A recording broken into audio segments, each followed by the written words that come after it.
आप सबको सुप्रभात।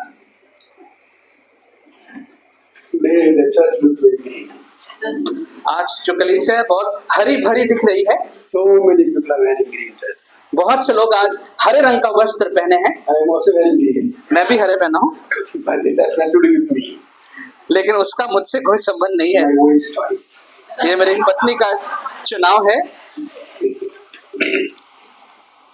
You know, the word betrayal, it hurts us a lot. और जो शब्द है विश्वासघात, इससे हमको बहुत चोट महसूस होती है। When I was a very, very young boy, we were living in a small village back in south. और दक्षिण भारत में एक गांव में एक छोटा लड़का था जो रहता था।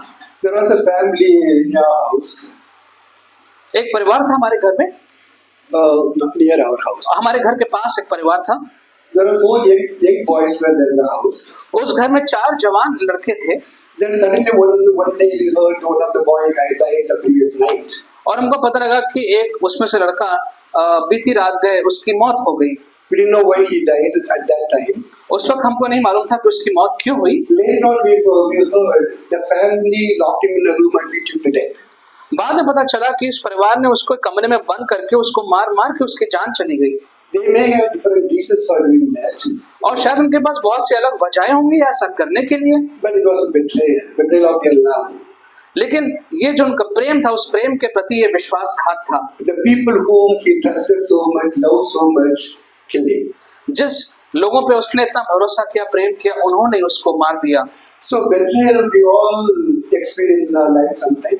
और ये जो विश्वासघात अपने जीवन में अक्सर हम कभी न कभी कहीं ना कहीं उसको महसूस करते हैं। The people whom we love, people whom we trust, sometimes work behind our back and betray our love. और जिन पे भरोसा करते हैं वो हमारे पीछे जा करके हमारे साथ विश्वासघात करते So हैं। today we are going to look at one such betrayal. और आज एक विश्वासघात को हम आज देखेंगे। Probably the greatest betrayal ever happened in human history. और शायद जो सबसे बड़ा विश्वासघात जो इतिहास में कभी हुआ उसको हम देखेंगे। Please turn with me to the scripture portion that we read, Matthew chapter 21 verses 1 to 11. जो आज का पद है उसको निकाल लीजिए, मत्ती 21। The verse 8 says, very large crowds spread their cloaks. और 8वें पद में लिखा है कि एक बहुत बड़ी भीड़ जो थी उन्होंने अपने वस्त्रों को सड़क पर बिछा दिया। Very large crowd. बहुत बड़ी भीड़ वहां पर थी। In one of my previous messages, I have mentioned this truth. और ये सच मैंने एक पुराने अपने संदेश में मैंने कहा था। 30 years after this particular Passover, they took a census to find out how many sheep were slaughtered on that particular Passover. और वो जो फसह का पर्व था उसके 30 वर्षों के बाद उन्होंने चाह के हम पता करें गिनती करके कि कितनी भेड़ें थी जिनकी कुर्बानी दी गई थी, वो पता करना चाहते थे। They found 250,000 sheep were slaughtered on that particular Passover. उनको पता लगा कि उस फसह के दिन 2.5 लाख भेड़ों की बलि दी गई थी। Now, according to the Jewish regulations, at least 10% should be there for each sheep that is slaughtered. Sorry? According to the Jewish regulation, there should be 10% for each sheep that are slaughtered 10% to eat. Yeah. और जो यहूदी जो उनका मानना था उसके हिसाब से 10% भेड़ होनी चाहिए थी भोजन के लिए। 10 people should be for each. 10 लोग होने चाहिए थे एक भेड़ के लिए खाने के लिए। That's about 25 lakh people. इसका मतलब 25 लाख लोग। There were 25 lakh people there in Jerusalem on that day. उस दिन करीब यरूशलेम में 25 लाख लोग थे। They gathered together and shouted, Hosanna. वो वहाँ पे जमा थे और होसन्ना की वो लोग पुकार लगा रहे थे। They shouted so joyfully, spread their clothes on the floor, asking to walk on it. और वो अपने वस्त्रों को सड़क पे बिछा करके कह रहे थे कि वो उस पे चलता हुआ जाए। Cut branches and held their palm in their hands and shouted joyfully, Hosanna, Hosanna. और इस पाम की जो डंगाले थी उसको वो काट करके हाथ से हिला रहे थे, होसाना होसाना की पुकार लगा रहे थे। They were so joyful in welcoming Jesus, saying Hosanna. और होसाना कहते हुए वो बहुत खुश प्रतीत हो रहे थे। After 5 days, the same crowd shouted, Crucify him, crucify him. और 5 दिनों के बाद यही भीड़ जो थी वो चिल्ला रही थी कि इसको क्रूस पर चढ़ा दो। No new people have come to Jerusalem that day. और कितने लोग यरूशलेम में थे वहाँ पे? no new person had और वहां पर कोई भी नया व्यक्ति यरूशलेम में नहीं आया था। The same crowd which was there for on Palm Sunday shouted on Friday morning, crucify him, crucify him. वही लोग जो पाम संडे के दिन उपस्थित थे वही लोग कह रहे थे कि इसको क्रूस पे चढ़ा दो। Now Jesus was not only betrayed by Judas, but also by the crowd. और यीशु मसीह को केवल यहूदा ने ही विश्वासघात नहीं किया था, लेकिन ये जो भीड़ थी इसने भी विश्वासघात किया। Someone please read Matthew chapter 16 verse 21. Matthew 16:21. मत्ती 16:21 पढ़ लीजिए। From that time on, This AC is not working. This AC is not. and suffer many the chief priests and the teachers of the law, and that he must be killed and on the third day be raised to life. उस समय से यीशु अपने चेलों को बताने लगा, अवश्य है कि मैं यरूशलेम को जाऊं और पुरनियों और प्रधान याजकों और शास्त्रियों के हाथ से बहुत दुख खाऊं और मार डाला जाऊं और तीसरे दिन जीऊं। No, so he knew even before he went to Jerusalem he would be captured and killed. और वहां जाने से पहले उनको मालूम था कि उनको बंधुआ बना लिया जाएगा और उनको मार दिया जाएगा। He knew he would suffer many things. उनको मालूम था कि बहुत चीजों में उन्हें संघर्ष करना पड़ेगा। Knowing all this, he entered Jerusalem openly.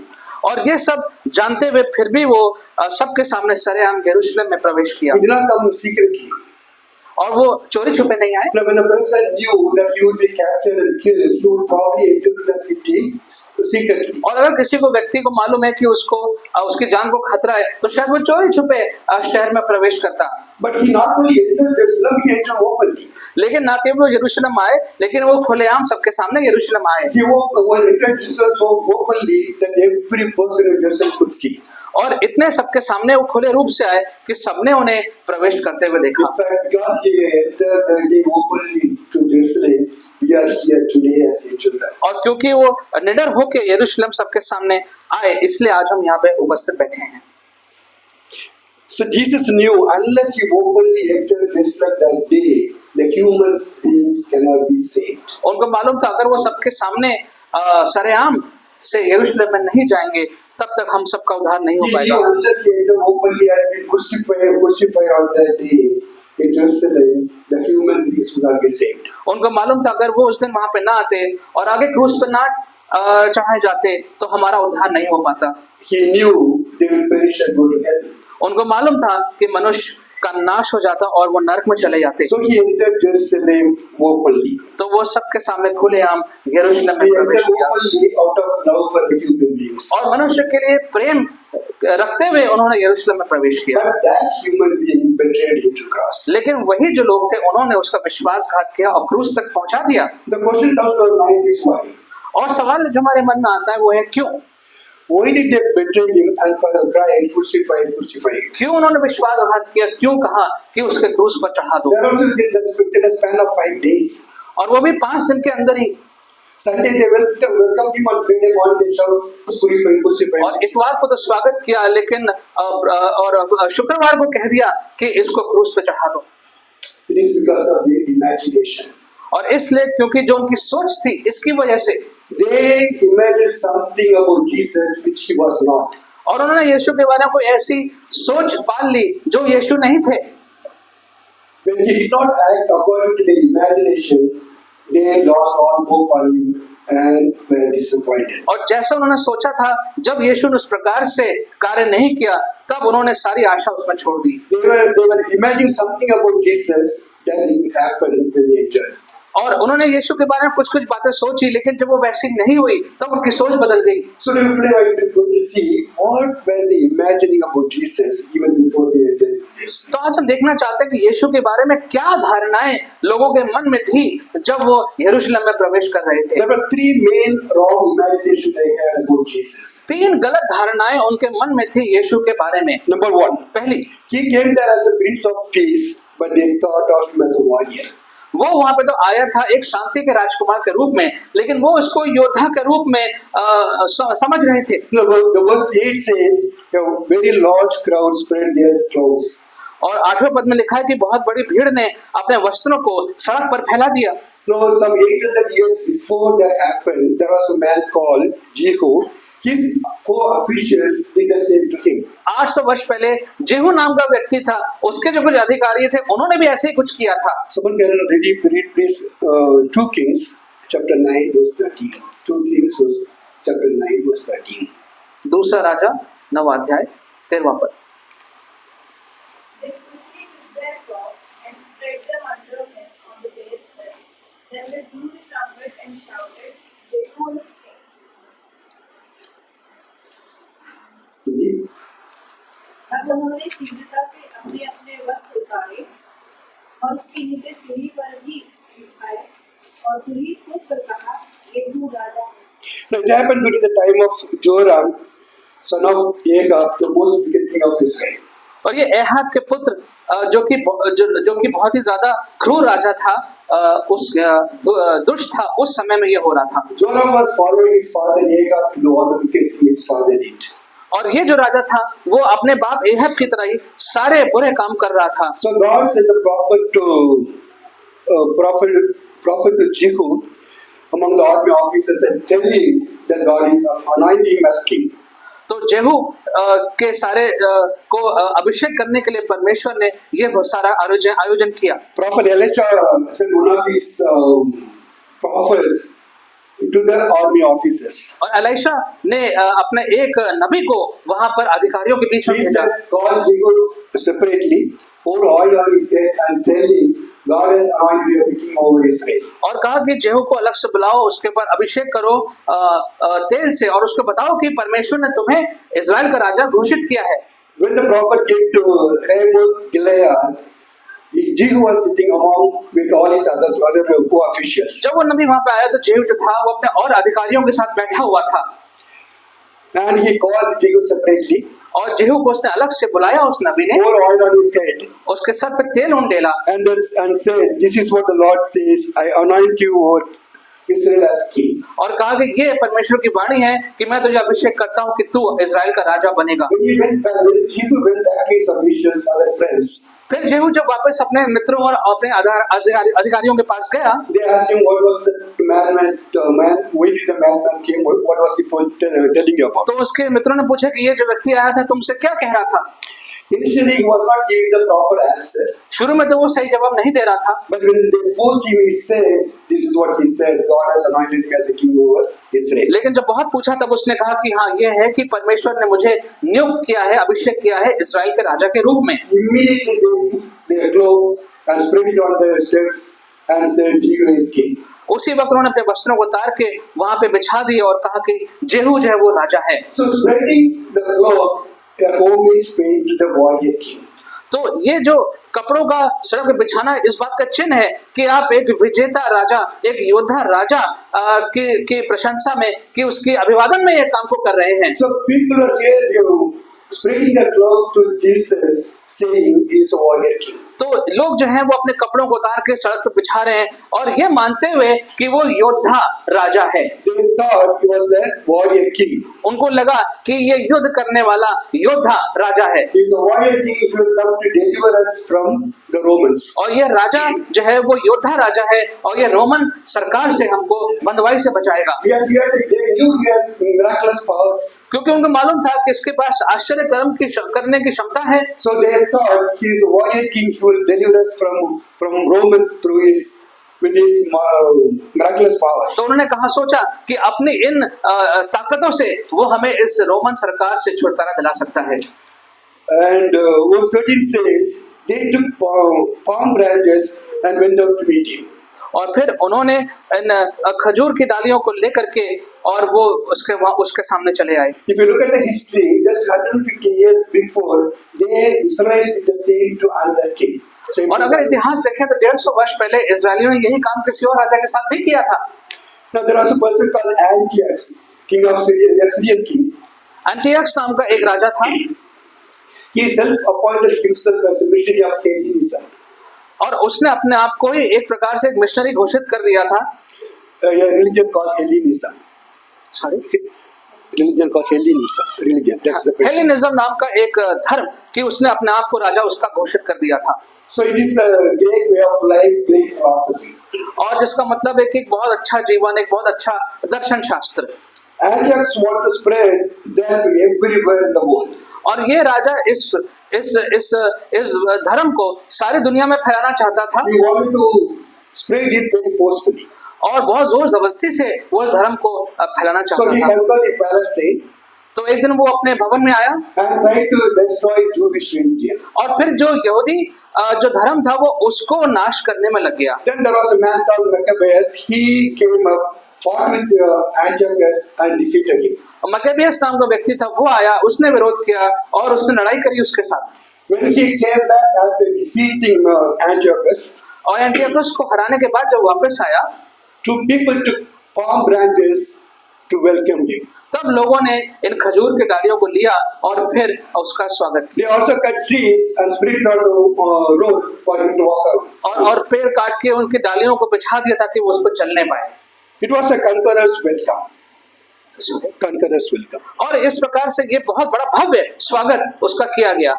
So when a person conquers a country, when he comes back to the nation, this is the welcome they gave. और तो जब विजय प्राप्त करके कोई व्यक्ति इस प्रकार से देश में प्रवेश करता है तो ऐसे उसका स्वागत वहां पे किया जाता था। Now they gave the same welcome to Jesus. अब यही स्वागत उन्होंने यीशु के साथ भी किया They thought Jesus was going to conquer the Roman. और उन्होंने सोचा कि जो यीशु है ये तो अब रोमन सरकार पे विजय प्राप्त कर लेंगे। No, Jesus knew the situation and he knew what they were thinking about.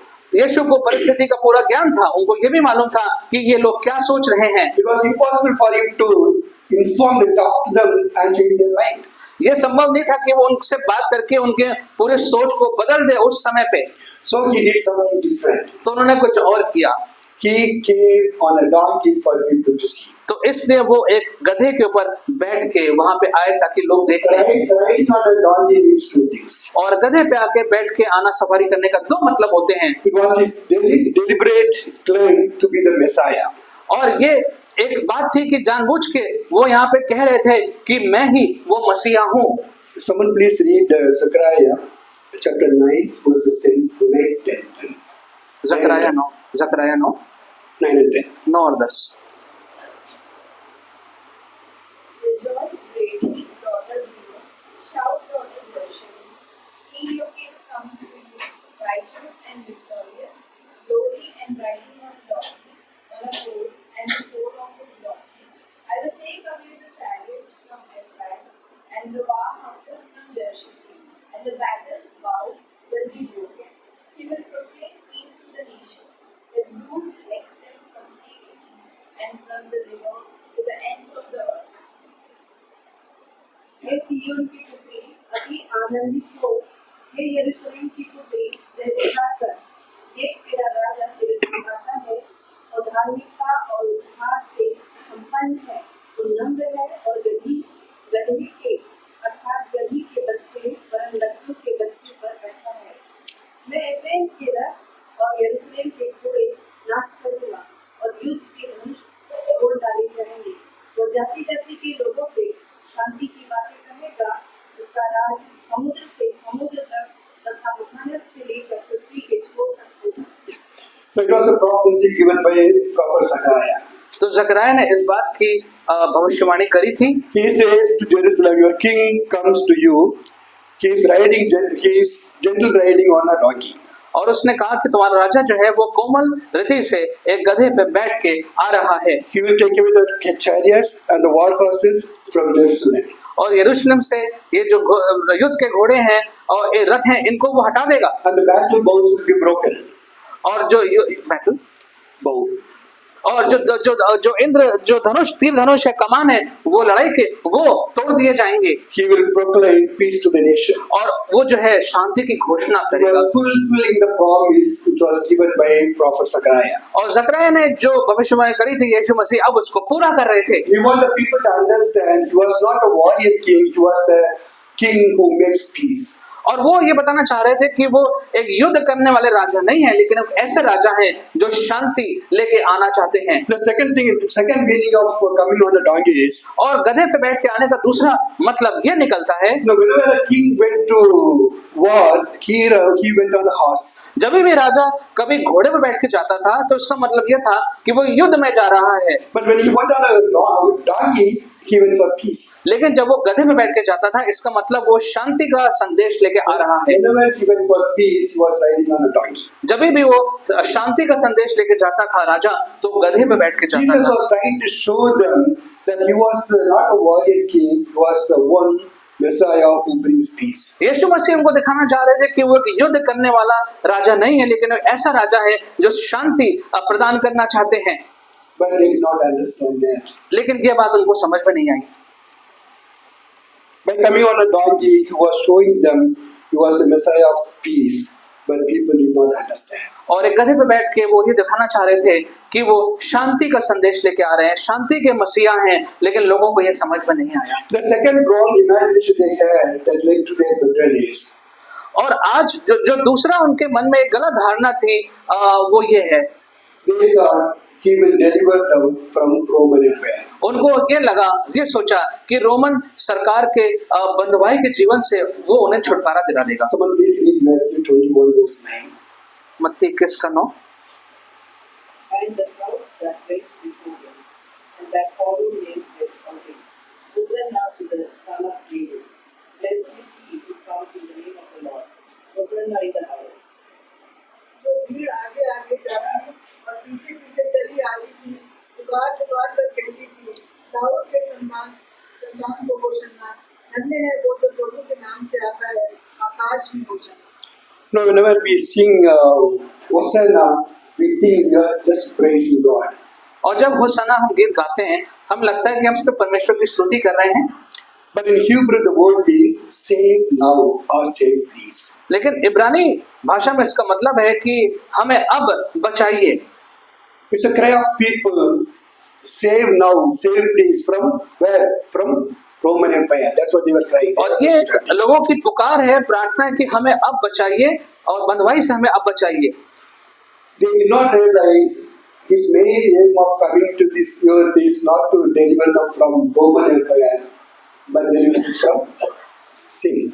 और ये बात उनको नहीं मालूम समझ में आ रही थी कि उनका यीशु का जो मुख्य लक्ष्य था वो उनको रोमन सरकार से बचाना नहीं था, लेकिन उनको अपने पापों से बचाना था। He did not come to deliver them from slavery.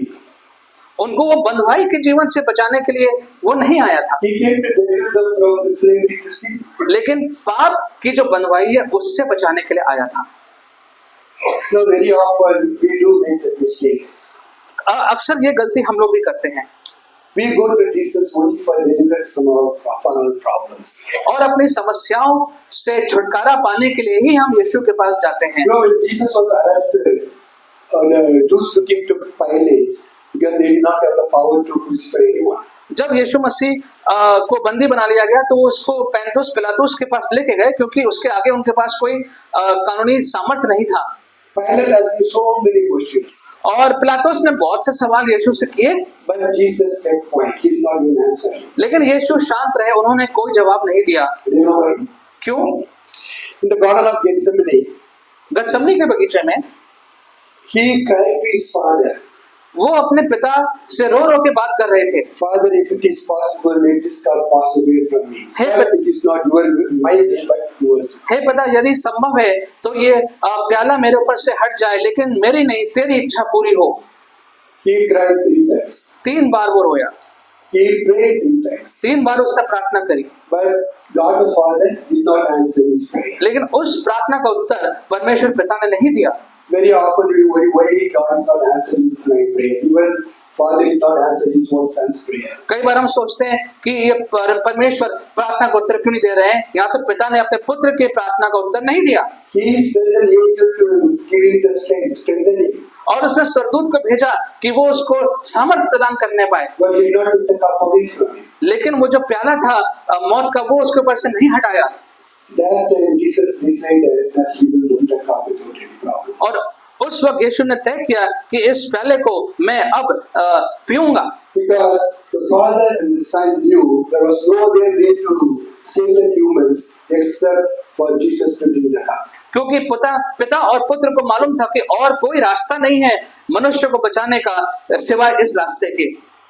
After that, he was absolutely at peace. इसके बाद फिर वो बिल्कुल शांत हो गया। If you read about happenings after that, you could see Jesus was at peace. आप उसके बाद जो भी लिखा है आप उसको पढ़िए, आप देखेंगे कि यीशु उसके बाद बिल्कुल शांत रहा। The matter is been decided by father and son. Now, no matter what happens, that cannot be changed. और इस बात का फैसला पिता और पुत्र कर चुके थे, अब आगे जो भी होगा अब उसको बदला नहीं जा सकता। He did not want to defend himself. वो अपने आप को बचाना नहीं चाह रहा था। He said to Pilate, "Don't you realize that I have the power to either release you or to crucify you?" और पिलातुस ने कहा कि तुम जानते नहीं हो क्या, मेरे पास सामर्थ है कि मैं तुम्हें क्रूस पे चढ़ा सकता हूँ, तुम्हें छुड़ा भी सकता हूँ। He says, "No, you don't have the power over me. This was given by God." और यीशु ने कहा कि तुम्हारे पास कोई सामर्थ नहीं है, अगर वो सामर्थ तुम्हें दिया ना गया होता तो। Yes, he knew it's been already decided, and Pilate cannot say anything. यीशु को मालूम था कि इसका निर्णय हो चुका है और पिलातुस अब यहाँ पे कुछ नहीं बदल सकता है। It has been decided by me and my father that I should go through this. Come, I should मैं, meet the God. मैंने और मेरे पिता ने ये फैसला कर लिया है कि इस रास्ते पे इस प्याले को अब मुझे ग्रहण ही करना है। Someone also please read Matthew 27, verses 33 and 34. 27, 33 and 34.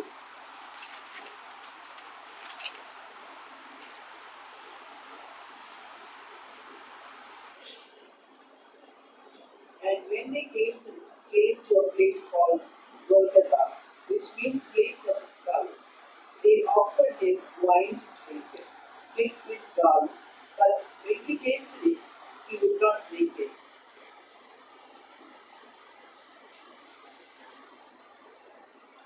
Twenty-seven, 33, 34. Hindi, please.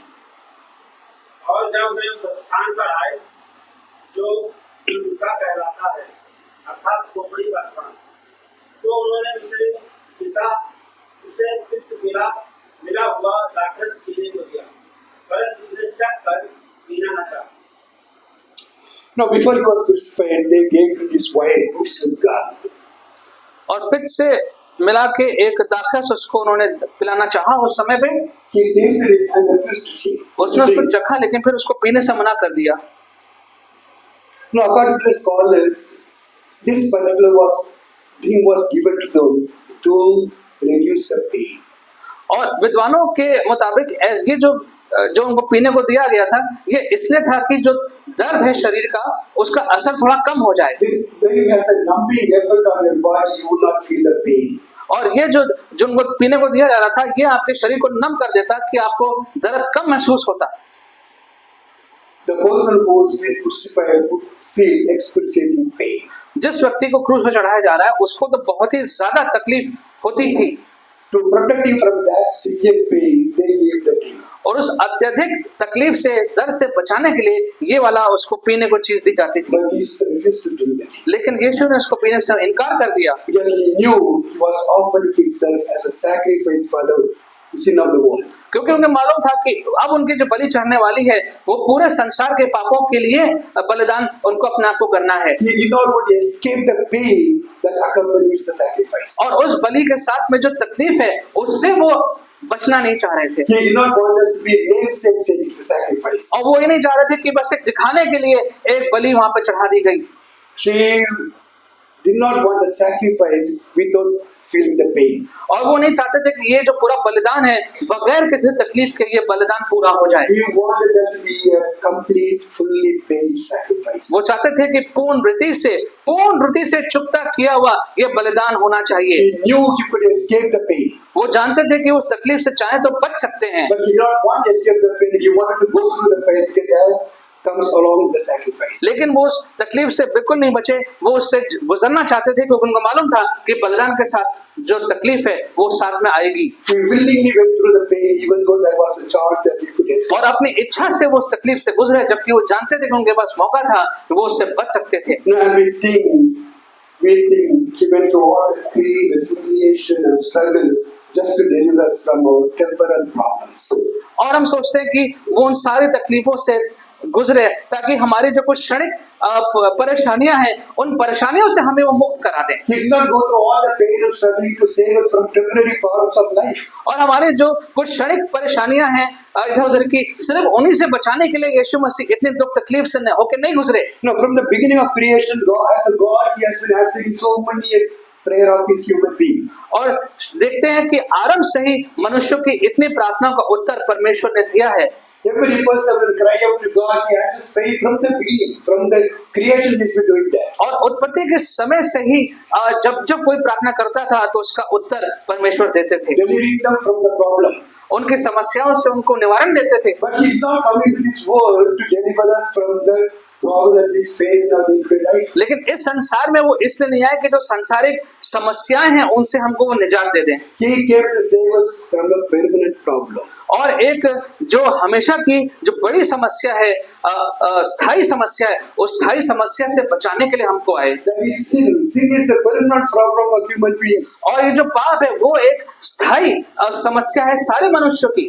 He came to save you and me from that permanent problem so that we could enter into the kingdom of God and live with Him forever. और उस स्थायी समस्या से बचाने के लिए हम आए ताकि हम सदैव के लिए परमेश्वर के साथ रहने पाएं, So that we could join Him in heaven and live with Him forever. ताकि हम स्वर्ग में उनके साथ जुड़ जाएं और सदैव उनके साथ रहने पाएं। There is no other way we could come out of that permanent problem that we face as human beings. और उस बड़ी स्थायी समस्या से निकलने का कोई और रास्ता हमारे पास नहीं है। So we should always focus our eyes on how would I get out of the permanent problem that I am. तो हमारा ध्यान होना चाहिए हमेशा कि ये जो सबसे बड़ी समस्या जीवन की है, स्थायी समस्या है, इससे हम बाहर कैसे निकलेंगे। But very often we don't focus on that. We focus only on the temporary problem that we have in our life. लेकिन अक्सर इस बड़ी समस्या पे हमारा ध्यान नहीं होता है, लेकिन छोटी छोटी जीवन की समस्याओं पे हमारा ध्यान लगा रहता है We don't even pray for that. और हम प्रार्थना भी नहीं करते हैं उस बड़ी We बात के pray लिए। so much for our personal blessings and deliver me from this, deliver me from that. But we very seldom pray, Lord, deliver me from the particular sin or particular weakness. और प्रार्थना जो होती है वो अक्सर इसलिए होती है कि मुझे आशीषित कर दीजिए, मेरी इस समस्या से छुटकारा दिला दीजिए। लेकिन जो पाप की समस्या है, अनंत काल का जो जीवन है, इन सब बड़ी बातों के लिए हम कभी अपने लिए प्रार्थना नहीं करते हैं। The Israelites, God, He had come to deliver them from their slavery. और इजराइल वाले तो सोच रहे थे कि उनकी जो समस्या थी बंधुआई की, वो उसी से उनको बचाने के लिए आया है। The third wrong imagination for Bethel was और तीसरी जो गलत धारणा उनके मन में यीशु के प्रति थी वो ये थी, they never understood His love. वो उसके प्रेम को कभी नहीं समझ पाए। No, it was love that brought Him to the earth. और प्रेम था जिसके कारण यीशु इस पृथ्वी पर आए थे। Yesterday I was listening to a message, एक संदेश कल मैं सुन रहा था and he said, even the heaven cannot hold Jesus. कि जो स्वर्ग है वो भी यीशु मसीह को एक प्रकार से बांध के नहीं रख सकता, Heaven cannot hold Him. और ये पृथ्वी और स्वर्ग जो है वो भी यीशु मसीह को बांध नहीं सकते। He is so great and so awesome. और इतना बड़ा है, भव्य है, विशाल है वो। But that huge, awesome God made Himself a small baby and went into the stomach of a small young woman. लेकिन ये इतना महान बड़ा भव्य परमेश्वर, उसने अपने आप को एक छोटे बच्चे के रूप में, एक गर्भ के रूप में, एक कुंवारी के पेट में वो आया। Why? क्यों? Why should He do that? ऐसा वो क्यों करे? Only because His love for the human being. केवल इसलिए क्योंकि उसका हमारे प्रति प्रेम है। It was His love that made Him to come into this world. ये उसका प्रेम है जिसके कारण वो इस पृथ्वी पर आए, It was His love that made Him to heal sick people. और उसका प्रेम था जिसके कारण उन्होंने लोगों को चंगाई दी, It was His love that made Him to touch lepers. और कोड़ियों को उन्होंने छुआ। क्यों? क्योंकि वो प्रेम उनसे करते थे। It was the love that made Him to heal dead people. और जो मृत थे उनको उन्होंने दोबारा जिलाया। क्यों? क्योंकि वो उनसे प्रेम करते थे। It was His love that made Him warn people of hell.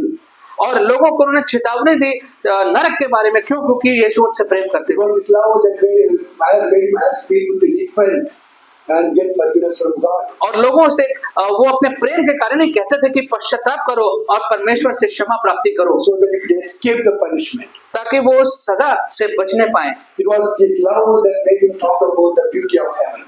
और स्वर्ग की सुंदरता है उसके बारे में यीशु ने बताया। क्यों? क्योंकि वो लोगों से प्रेम करते It थे। was His love that made Him enter Jerusalem on that day for the last time. और अंतिम बार यरूशलेम में उस दिन उन्होंने प्रवेश किया। क्यों? उनके प्रेम के कारण। But the human being never understood His love. लेकिन मनुष्य उसके प्रेम को कभी समझ नहीं पाए। So He came as a Prince of Peace, वो आया शांति के राजकुमार के रूप में, but He thought He was a warrior. लेकिन उन्होंने सोचा कि ये तो योद्धा के रूप में आया है। He came as a Messiah, a deliverer from sin.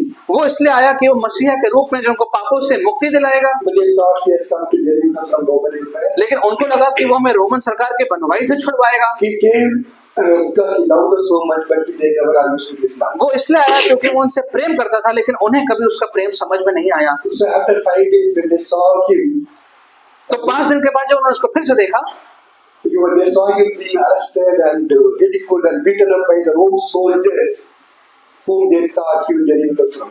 और देखा कि उनको तो पकड़ लिया गया और उनका मजाक उड़ रहा है, और उन्हीं रोमन सैनिकों के द्वारा जिनसे वो सोच रहे थे कि यीशु उन्हें छुड़वा देगा, They thought he would save them from the Roman Empire, but now these same Romans are beating up and arresting and ridiculing him, and he is standing there doing nothing all over his body. There was blood, but was not doing anything. और उनको लगा था कि ये यीशु जो हमें छुड़ाने आएगा रोमन सरकार से, अब तो यही यीशु उनके अधीन हो गया, उनके बंधन में है, वो उसको मार रहे हैं, उसका मजाक उड़ा रहे हैं, उसके शरीर पर इतना लहू है और वो कुछ भी नहीं कर पा रहा है। They knew he is not able to do anything. उनको मालूम पड़ गया था कि ये तो अब कुछ भी नहीं कर सकते। They did not want him anymore. अब वो उसको अब नहीं चाहते थे। Their hopes are shattered. उनकी सारी आशाएं टूट चुकी थी, According to the image, they had so much of hope in different ways. और जो उनकी धारणा थी उसमें उन्होंने बहुत सारी आशाएं लगा के रखी थी। That hopes were being shattered. वो सारी उनकी आशाएं धारणाएं अब टूट गई थी। They did not want him anymore. अब वो उसको और आगे नहीं चाहते थे। They screamed, crucify him, crucify him. अब वो चिल्ला रहे थे कि इसको तो क्रूस पे चढ़ा दो, We don't need him anymore. अब हमें उसकी आवश्यकता नहीं है। He shattered all our hopes. हमारी सारी आशाओं को तो उसने तोड़ दिया। We believe so much on him, हमने तो उस पर इतना विश्वास किया, but he had let us down. लेकिन उसने तो हमें कहीं का नहीं छोड़ा। They imagined whatever they wanted about him, और जो भी वो सोचते थे यही सब उन्होंने उसके बारे में धारणाएं बना ली, but they never tried to understand what he really was. लेकिन वो वास्तव में कौन थे ये कभी उन्होंने नहीं सोचा ना समझा। So Jesus is not an imaginary God. और यीशु जो है वो एक कोई हमारे सिर्फ मन के काल्पनिक परमेश्वर नहीं है, We cannot imagine whatever we want about him. और उसके बारे में सिर्फ हम कल्पना नहीं कर सकते हैं, जो चाहे उसके बारे में कल्पना कर ली। You know, people from other religions can imagine about their God whatever they want. और शायद दूसरे जो विश्वास के लोग हैं वो अपने देवी देवताओं के बारे में कल्पना कर सकते हैं, They can even add character to their gods, और कभी कभी वो कुछ और बातें जो उनके चित्र में अपने आप से जोड़ भी देते हैं, because they are gods themselves or imaginary. क्योंकि वो सारी कल्पनाओं में अपने ईश्वरों के बारे में वो सोचते हैं। But Jesus is real. लेकिन यीशु जो है वो वास्तव में है, He exists and he has a character. वो उनका अस्तित्व है और उनका चरित्र भी है। So know him and follow him. इसलिए उसको जाने और उसके पीछे चलें। Do not expect it to fit into your imagination of who he is. यह अपेक्षा ना करें कि आप जो सोचते हैं, जो आपकी धारणा है, इसमें यीशु आके उसमें आके बैठ जाए। He will not fit into your imagination. वो उसमें ठीक से नहीं समा पाएगा कभी भी। He has his own character. He is real. You have to know him to follow him. वो उनका वास्तव में अस्तित्व है, उनका चरित्र है, और हमें उनको जानने के लिए उनके पीछे चलना पड़ेगा। If you follow him with some imaginary ideas, अगर उनके पीछे चलेंगे अपनी ही कल्पनाओं को लेते हुए, when that doesn't happen, your imagination doesn't work, then you might turn against him. लेकिन जब कुछ ऐसा होगा कि कल्पनाओं जो आपने कल्पना करी थी उसके अनुसार यीशु ने कार्य नहीं किया, तो शायद अब उसके विरोध में हो जाएंगे। You will get disappointed and may turn against him and betray him. आप निराशा से भर जाएंगे, आप उसका विश्वासघात करेंगे, आप उससे दूर चले जाएंगे। So he's real. Draw closer to him and build a deep relationship with him. उसका सचमुच अस्तित्व है, उसका चरित्र है, उसके नजदीक जाइए और उसके साथ एक गहरा संबंध बनाइए। You know, John 21:1-9, that's a beautiful incident. और जॉन यूहन्ना 21:1-9. You don't need to read. You don't need to read. 1:9 में बहुत सुंदर बात कही हुई है। Now, after the resurrection of Jesus, और यीशु मसीह के दोबारा जीवित होने के बाद Peter, James, John, and 4 other disciples were sitting together in one place. पतरस, यूहन्ना और याकूब जो थे वो और भी चले थे, वो एक जगह बैठे हुए थे। Peter suddenly said, I'm going to fish. और पतरस ने कहा कि मैं मछली पकड़ने जा रहा हूँ, They all said, we will also join with you. और बाकियों ने कहा कि हम भी तुम्हारे साथ चलेंगे। That night, they got nothing. उस रात उन्हें कोई भी मछली नहीं मिली। In the morning when they were coming to shore, Jesus was standing on the shore. और सुबह जब वो समुद्र के किनारे खड़े हुए थे तो यीशु भी वहीं किनारे पे खड़े हुए थे, But they did not realize it was Jesus. लेकिन उनको इस बात का ध्यान नहीं था कि ये यीशु है। Jesus called out them last week, have you got any fish? और यीशु ने उनसे पूछा, क्या तुम्हें कोई मछली आज नहीं मिली? They said, no, we haven't got anything. कि उन्होंने कहा, नहीं, हमें तो आज कोई मछली नहीं पकड़ पाए। And he said, put your net on the right hand side. और उन्होंने यीशु ने कहा कि सीधे हाथ पे जो है अपने जाल को डालो, And they got huge number of fishes. और बहुत बड़ा उन्होंने मछली, उस दिन ढेर सारी मछली पकड़ी। When they landed on the shore, no, the moment they got the fish, John told Peter, it is the Lord. और जैसे उनको उतनी मछली मिली तो यूहन्ना ने कहा पतरस से कि ये तो प्रभु हैं। When they landed on the shore, they saw a fire burning coals and fishes were kept on it. और जब वहां पे किनारे आए तो देखा वहां पे तो छोटी सी आग जल रही है और उस पर मछली रख के पक रही है। Let me ask you a few questions now. कुछ पूछना चाहता हूँ। Throughout the night, they worked very hard for what? पूरी रात उन्होंने इतना मेहनत करी, किस लिए? Why did they work so hard? इतना मेहनत क्यों करी और रात भर उन्होंने? Why were they in the ocean? To find fish. मछली पकड़ने के लिए। That's what they were doing, na? मछली पकड़ने The के लिए whole night they were trying to find some fishes, पूरी रात कोशिश कर रहे थे कि मछली मिल जाए, but they did not. कुछ नहीं मिला, कुछ नहीं मिला उन्हें। But where did they find the fish? लेकिन फिर उनको मछली मिली कहाँ? Cooked and ready to eat. खाने के लिए तैयार, Where did they get? कहाँ मिली? With Jesus, right? यीशु के पास मिली, It was with Jesus. यीशु के पास थी। It was cooked and kept ready for them to come and eat. और वो पका करके खाने के लिए तैयार थी। When did they see the fish? When did they see the fish? कब उन्होंने इस मछली को देखा? When they came close to Jesus, when they landed, far away they were not able to see what Jesus was there. They did not see the boiling coal of fish when they were far away. When they came close to Jesus, they were able to see the fish to be eaten there. Everything is ready. And जब वो नाव में थे, दूर थे, तब उनको ये दृश्य नहीं दिखा। जब वो यीशु के नजदीक आ गए तब उनको ये मछली और खाने के तैयार हुए दृश्य, तब उनको यीशु और मछली दिखी। now let me tell you, अब मैं आपसे बताना चाहता हूँ, we all look for our blessings out in the ocean. हम हमेशा अपनी इन आशीषों को जो है वो एक प्रकार से समुद्र में ढूंढते हैं, We work very hard, we run here and there to find blessing outside. और हम मेहनत करते हैं, इधर उधर भागा दौड़ी करते हैं कि परमेश्वर के आशीष हमको मिल नहीं पाए। But the whole time, your blessing and my blessing was Jesus. लेकिन उस पूरे समय में आपकी मेरी आशीष जो है वो यीशु के पास ही थी। We are not able to see that because we are far away from Jesus. और हम देख नहीं पाते क्योंकि हम तो यीशु से बहुत दूर हैं। When you go close to Him, you will be able to see the blessing that He has for you. जब यीशु के पास जाते हैं तब जो आशीष उसने हमारे लिए पहले से रखी हुई है तब वो हमें दिखाई देती है। Only when you go close to Jesus, you will be able to see the blessings. जब यीशु के नजदीक जाते हैं tभी हम उन आशीषों को देख पाते Maybe हैं। I will be stand far away from Jesus and try to look for blessings. कभी कभी अक्सर हम दूर से रहते हैं और यीशु से दूर रहते हैं और आशीषों को ढूंढना चाहते हैं। You can work so hard, you can work all night, you can do anything. You will not be able to find what Jesus has for you. और जितना आप चाहें मेहनत कर लें, ढूंढ लें, लेकिन आप फिर भी नहीं ढूंढ पाएंगे उस बात को जो यीशु के पास आपके लिए। You can have so many other things in life. और जीवन में बहुत सी और बातें आपके पास हो सकती हैं, But if you want what Jesus has for you, you have to draw closer to Him. लेकिन जो यीशु के पास आपके लिए है वो प्राप्त करने के लिए उसके पास ही जाना पड़ेगा। Only when they came close to Jesus, they were able to see the fish ready to eat. जब वो यीशु के पास आए तभी उनको वो मछली दिखी जो उनके लिए खाने के लिए That तैयार means थी। they said, know Him and draw closer to Him. और तभी है कहा है कि उसको जानो और उसके नजदीक As आओ। I said earlier, He's not an imaginary God. जैसा कि मैंने कहा कि वो काल्पनिक परमेश्वर नहीं है, He's a real. वो सचमुच में है। Know Him more and draw closer to Him. उसके और नजदीकी में आइए To draw closer to Him, we may need to sacrifice certain things in our life. और उसके नजदीक में आने के लिए शायद कुछ जीवन में कुछ चीजों से को हमें छोड़ना पड़ेगा We should be willing to sacrifice those things. और उन चीजों को हमें छोड़ने के लिए हमें तैयार रहना चाहिए, Because with Jesus, there is a greater blessing. क्योंकि यीशु के साथ तो उससे और बड़ी आशीष हमारे पास है। So know Him more and draw closer. इसलिए उसको और जाने और उसके नजदीकी में So आइए। there is a place where we could know Jesus. तो वो कौन सी जगह है जहाँ पर हम यीशु को जान सकते हैं? In India, कोई बताना चाहेगा?